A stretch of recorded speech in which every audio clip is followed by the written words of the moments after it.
Hi, I'm Daniela, and today I'm going to show you how to make these adorable needle-felted catnip toys that are perfect for Easter.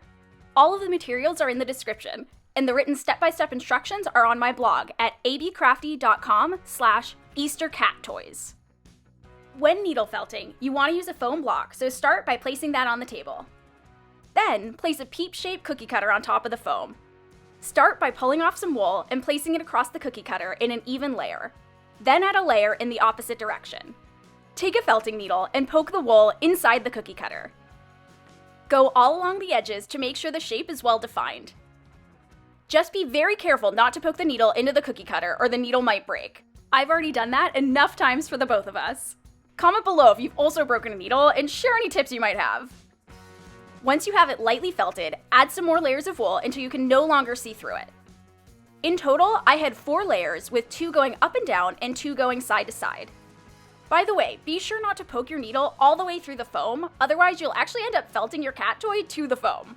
Honestly, I'm still not great at this concept, so I tend to occasionally lift it up off the foam and flip it over back into the cookie cutter and continue felting on the other side. Continue to poke and felt the wool until it's felted down pretty well.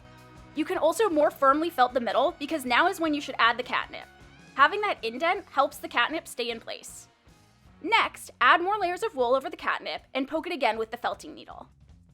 Same as with the bottom half, add layers and felt them down until you can no longer see the catnip. Don't be afraid to fill in areas that feel more thin than others. For me, I found the ears needed a little bit extra. Now your goal is to simply keep poking it with the needle until it's solid. I recommend flipping it over several times throughout the process to make sure you're felting it evenly on both sides. You can also hold a few needles at once so you can cover more area at a time. Once it feels pretty solid, take it out of the cookie cutter to finish the edges. I like to get into the creases to make sure those are really well defined. Now the only thing that's left to do is to give your felted catnip toy to the cat. And if you want to learn how to make these cute Easter egg catnip toys, check out the post for all of these at abcrafty.com/EasterCatToys.